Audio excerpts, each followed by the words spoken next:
Coming up on WBHS 9 News, the volleyball team wins its 8th straight state championship without a vital member of the team. A popular Brentwood workout place is closing its doors. And a Christmas without Charlie Brown, how your response led to changes at one of the world's largest technology companies. The news starts now.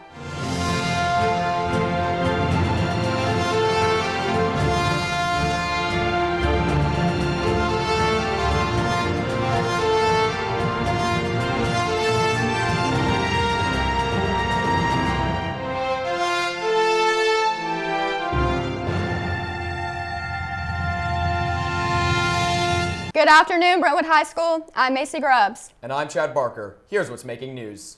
Shortened practices, fewer games, quarantined players. Just a few of the ways the Brentwood High volleyball team was affected by COVID-19, with the Lady Bruins facing an even bigger challenge on their way to their 8th straight state title when their head coach suffered a stroke. Nathan Zonorich is in the WBHS 9 Sports Center with more.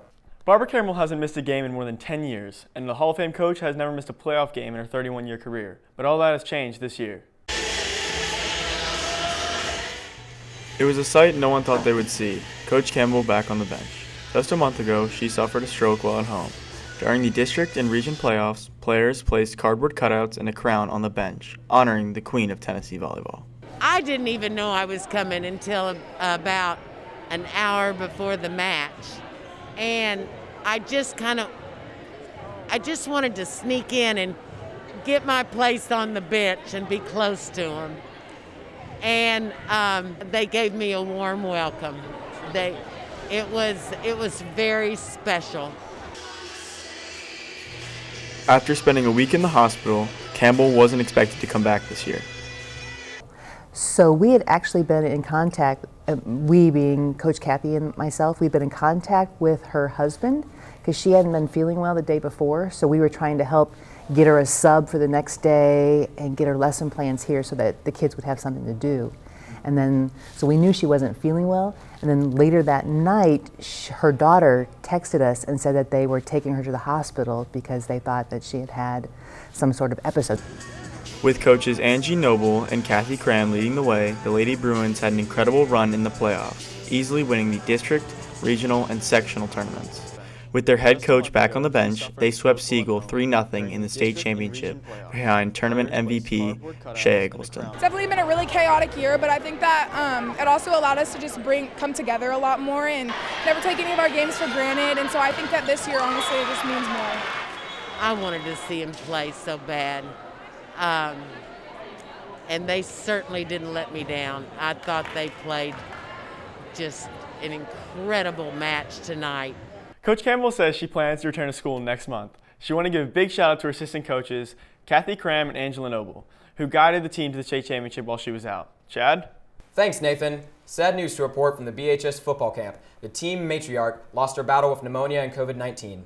Pat Crawford, the wife of assistant coach Tom Crawford and mother of head coach Ron Crawford, died 2 weeks after going into the hospital. She attended almost every home game over the past 18 years. Pat Crawford was 80 years old.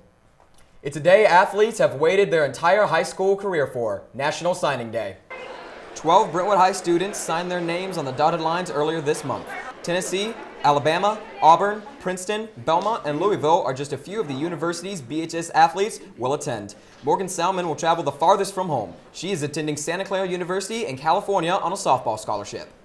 Music City is the ultimate destination for aspiring artists and musicians, but this year, the landscape of the music industry has changed drastically due to COVID restrictions. Harper Thompson has more on the story. Full of studios, concert venues, and aspiring musicians, Nashville is a dominant force in the music industry. But since COVID-19 hit and venues closed, many musicians and businesses are struggling to stay afloat. There's a lot of clubs that haven't. So if I was dependent on those places for my money, I don't know what I'd do. I feel bad for the concert people, not just the people in the band and the artists and all that, but the tech people, depend on this so much. With live music shut down in the age of social distancing, many artists had to find alternatives to in-person performances. Well, most artists make their money touring, so that's been really just about shut off to nothing because you can't have groups of people. Cut out of the business and isolated in their homes, many turned to their music as a source of relief. I think it's more of an escape, from escape from reality. Writing about relationships or, the yearning for normal life to come back. With the rise of technological advancements in the music industry, as well as the pandemic's effects on physical consumption of music, 2020 has seen a significant rise in the reliance on music streaming platforms. If you have all your eggs in one basket, and that basket is like live music, like down on Broadway or something, or clubs, that was gone. 100% just gone. Well, as far as like with this record coming out, were it not for the streaming services, it would be hard to get it heard, So I like it for that. With COVID-19 leaving countless uncertainties in 2020 and beyond, one thing is certain. The music industry will change drastically, leaving many artists with difficult decisions to make and hard work ahead of them. Harper Thompson, WBHS 9 News. For the first time in its 26-year history, the Boulevard Bolt was not run.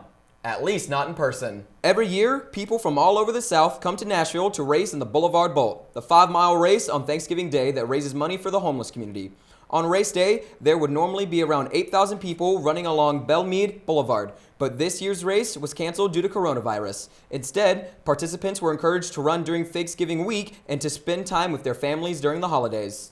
The biggest impact is that we have had to go virtual. So instead of having about 7,000 people out here on race morning, people will be running at home. This year, the biggest thing you can do is register, which we can still do until Thanksgiving, or donate. We're hoping that by next year we'll be able to go back to being in person. My reaction to the Boulevard Bolt being canceled was not surprised at all. This impacts my running routine not a whole lot. What I'll miss most is the festivity of it. Organizers hope to run an actual race next year. Big changes for one of Brentwood's favorite bakeries and restaurants. The coronavirus meant fewer customers allowed inside Puffy Muffin and moving a lot of employees around. But as Eliza Lenny reports, no one lost their job. It's been a really challenging year. I call it unprecedented times, and everybody else would too. We've had to adapt and change multiple times throughout this process. Puffy Muffin is one of the most popular locally owned restaurants in Brentwood. In addition to the dining room, it also offers catering and a bakery. But since COVID-19 hit in March, owner Christy Stone has had to make some big changes. In the early days when we had to shut the dining room down and we weren't having as much traffic in here, we set up a market where we sold toilet paper and rice and pasta and bread, milk, and cheese, things that people couldn't get in the stores. The bakery's circumstances could have been much worse. I feel like we have not been affected quite as bad as many restaurants out there because we're still running strong. We're about 20% down year to date. That was about 75% down back in April. Sales have improved since then, and Christy expects a strong Christmas holiday season. We're setting a tent up out front. We're going to have people who have placed online orders wait outside in the tent while one person goes and gets their order and brings it back to them. Catering supervisor Brenda Peterson has also gone through a lot of changes. Once part of a full-time 2-person catering team, it's now only her. Well, coronavirus has had a big impact on my position as catering manager here at Puffy Muffin. I went from working full-time in catering to working full-time in the bakery as a supervisor. So basically my catering stopped with the start of the coronavirus.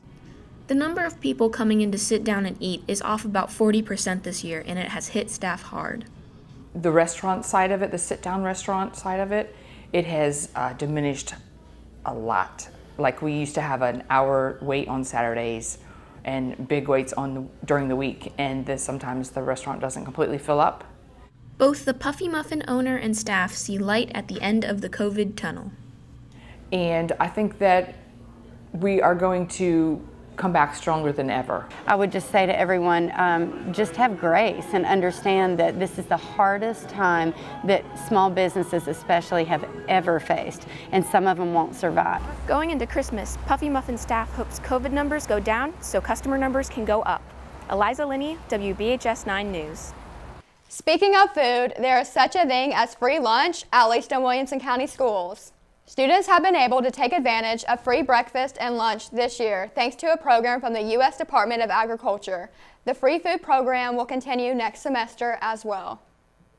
The state's largest college campus is shut down for the rest of the semester. The University of Tennessee closed over Thanksgiving. Students will attend class by Zoom through Christmas break. UT hopes to resume classes in January. These changes were made in hopes of preventing the spread of COVID. It's the end of an era. First opened in 1978, the Maryland Farms YMCA is shutting down. YMCA of Middle Tennessee announces plans to sell the Maryland Farms Y and to expand the one on Concord Road. The money from the sale will be used for renovations and expansion. Some of the renovations include an enhanced skate park and outdoor pool, upgrades to the workout area, and more parking. I'm looking forward most to the new machines that'll be introduced so I can help build muscles in different new ways. The Maryland Farms YMCA will remain open until renovations are complete in late 2022. Coming up on WBHS 9 News, we talk to Tennessee's first openly gay state representative. And after that, a Brentwood High School student who is getting his foot in the door of the political world.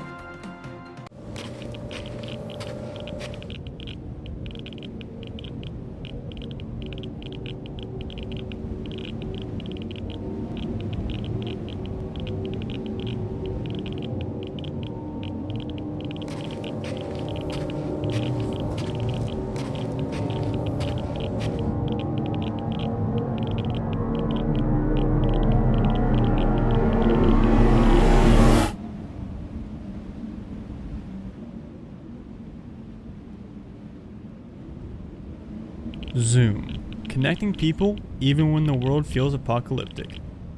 Until this year, Tennessee was one of the 5 states that had not elected a gay person to the state legislature. But all that changed on election night. Will King has more from Knoxville. On November 3rd, Eddie Manis was elected to the state legislature. Manis set a new milestone for Tennessee by being the first openly gay state representative.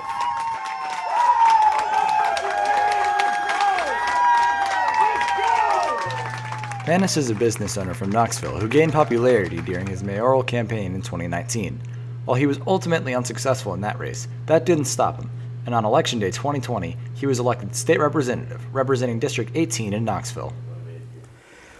Yeah, I got into politics. I've always had an interest in politics, and just kind of from a distance, and it's very interesting. A lot of my family members, my stepdad and my mother and my brother-in-law always used to say, "You'll be in politics someday," and I'm like, no, there's no way, being a business owner. Manis considered running for mayor 13 years ago, though he decided not to for personal reasons. But last year, he threw his hat in the ring. Last year, 2019, that was almost a 2-year campaign for mayor, and I lost. I won in the primary and then lost in the general. Had no really idea what I might do next. That didn't stop him, though, as he was approached about running for state representative, and he was right back on track for campaigning again. February of 2020, I got several calls saying, would you consider running for District 18? With his victory, Manis became the first openly gay man elected to the state legislature in Tennessee, setting a new milestone for the state. You know, I said that I considered running several years ago for mayor. I wasn't sure that Knoxville was ready for a gay mayor. And that was 10 or 12 years ago now. And lots of things have happened within that time. And many times I got asked, why, you're gay, why are you not a Democrat? You know, and I always found that very interesting. It's like, look, I don't think that we can make progress in the gay community until we have representation in both parties. It was a challenge. I anticipate moving forward, it will be a challenge. I think I'll take baby steps. I'll work my way through the process. I will work very hard to earn the respect as a representative, as a gay man, and as a Republican. I realize I'll have to work hard for that, but I'm up for that. Winning the election was only the first of his struggles, as lawmakers have a lot on their plates in 2021.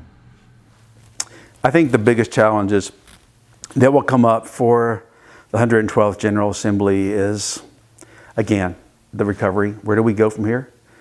I think the impact of COVID, and I'm not a naysayer, but I think the impact of COVID is going to be around for a long time. But I think a lot of the things that we're going to work through are all going to come back to post-recovery after COVID. The 112th General Assembly will convene on January 12th, where Eddie Manis and all new lawmakers will be sworn in here at the state capitol. Will King, WBHS 9. The stereotypical poll worker you see on Election Day is a nice gray-haired man or woman. Retirees make up the vast majority of the poll workers, but as J.B. Orem reports, one Brentwood high schooler is changing that stereotype. I'm here at the Brentwood Library, polling site for the 2020 presidential election. Poll workers are needed every year, and this year, high schooler Louis Chater decided to become one. I decided to become a poll worker this election mostly because of my mother. She worked the last election, and then I was influenced by that decision, and I was like, hey, why don't I do the same thing? Lisa Chater is glad her son was so eager to serve. I was very pleased that Louis wanted to be a poll worker. It was extremely easy.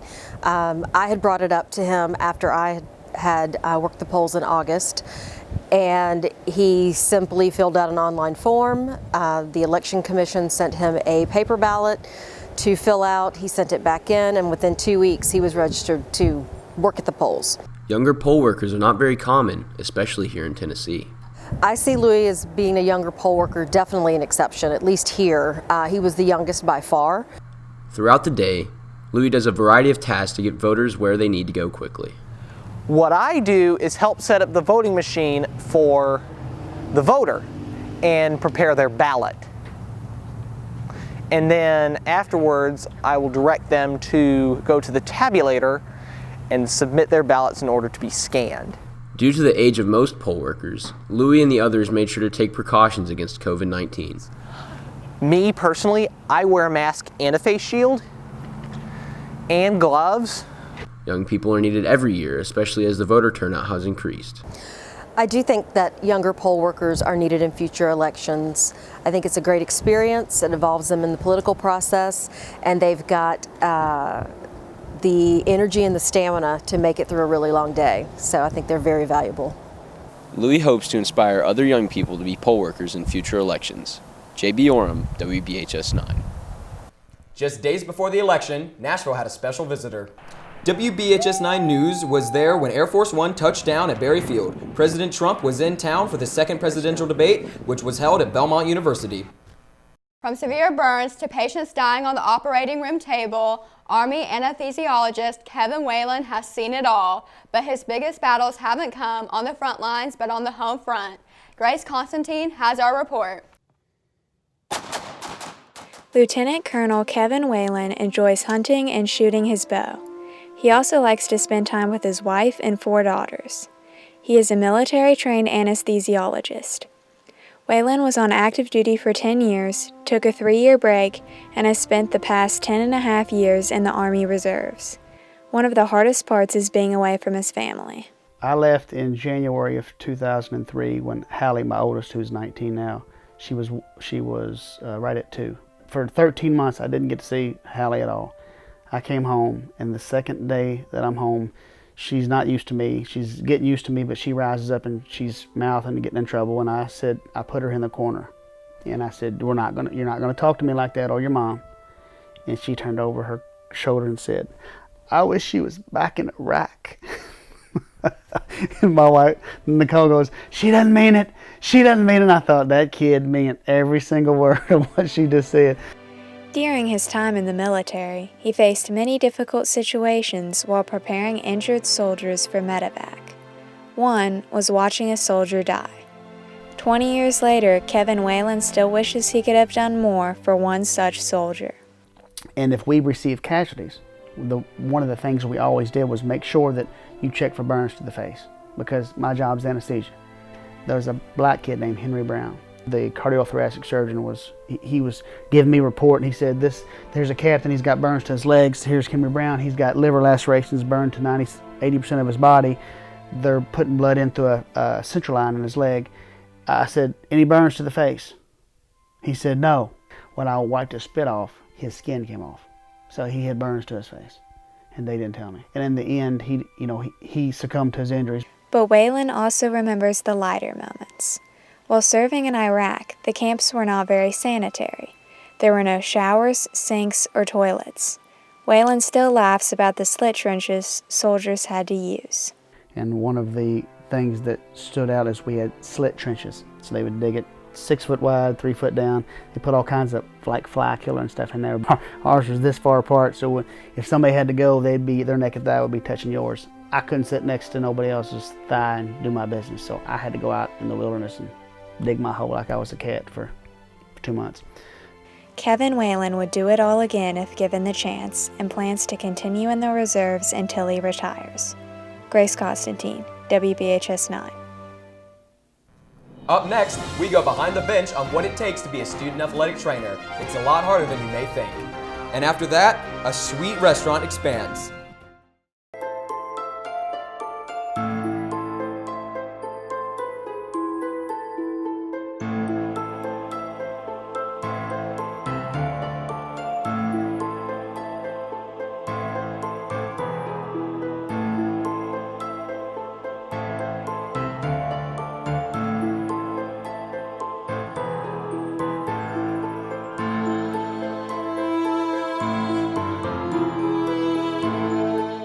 It takes a team of coaches, coordinators, and trainers to put on the football games we see on Friday nights.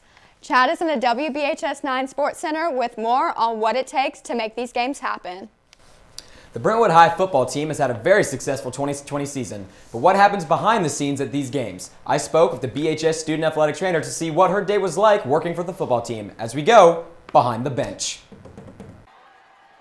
Davis White rolling out again, pass out of the end zone. And that is going to do it for the game, folks. Unfortunately, a loss on homecoming, 37-0. A few weeks ago, the Brentwood High School football team took on one of the best teams in the state, Oakland High School. It takes a lot of work to pull these games off every week. I talked with someone who plays a big role in keeping our players ready for game day. But first, let's see how we got here.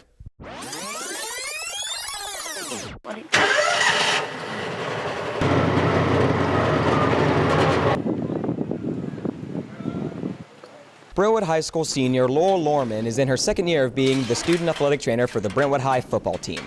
So how did you get into this? How did you get into working with the football team? How did you kind of get into all that?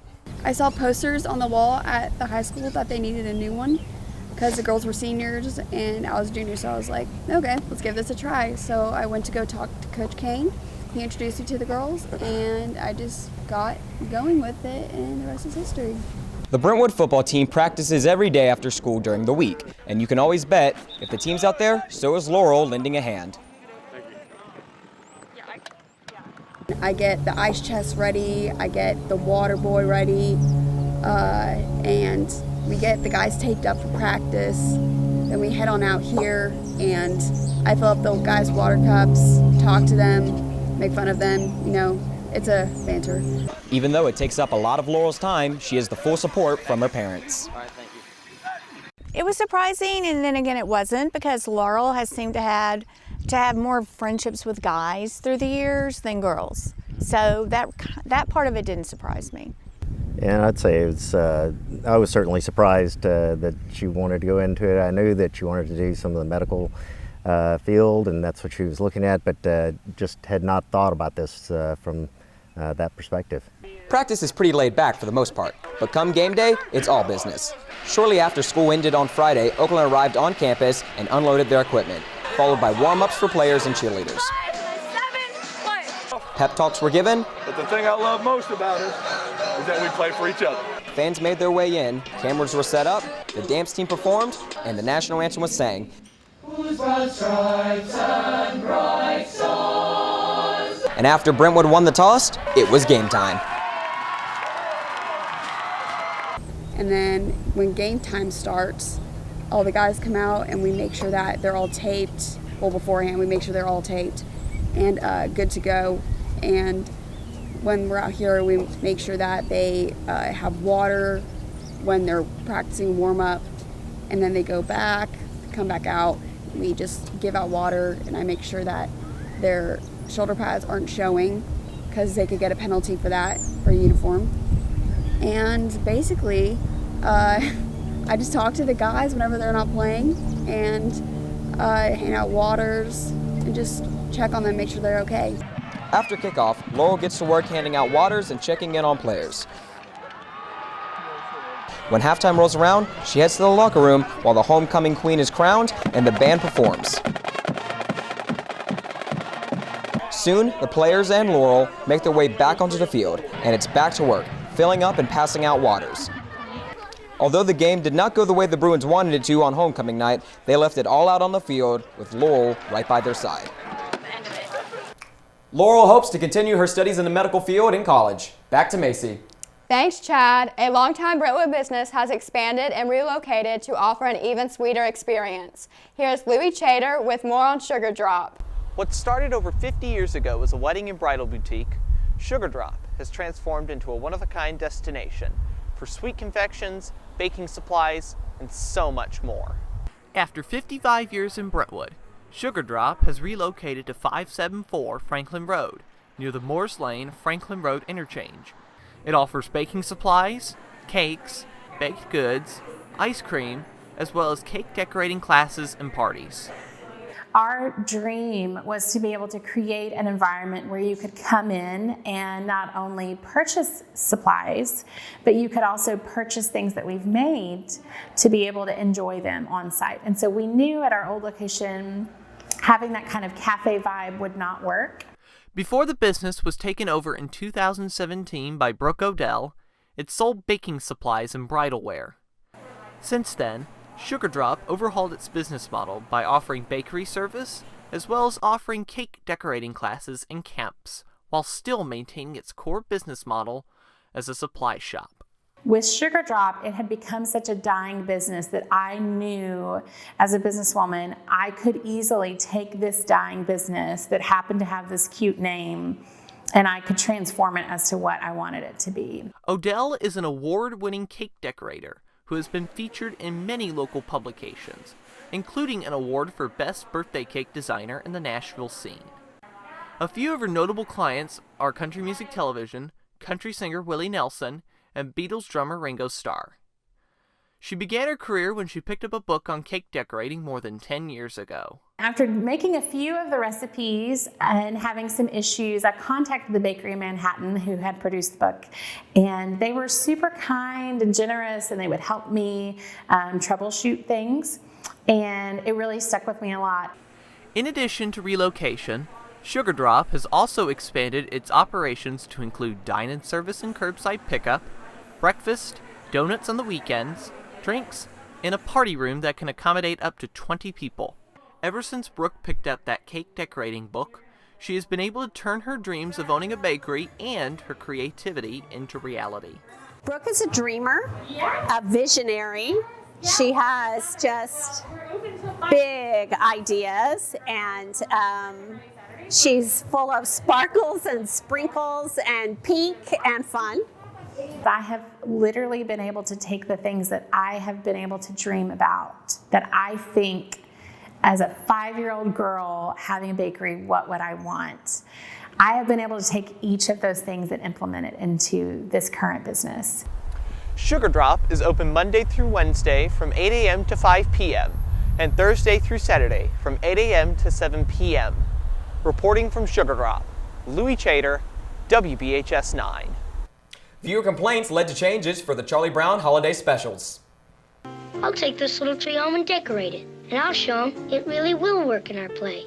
Apple TV bought the rights to It's a Great Pumpkin Charlie Brown and other Charlie Brown specials earlier this year. That meant for the first time since 1966, they wouldn't air on network TV. Well, after a flood of emails, Apple worked out a deal with PBS to air them commercial-free. They will also stream on Apple. I love those shows. Glad they'll still be free on TV.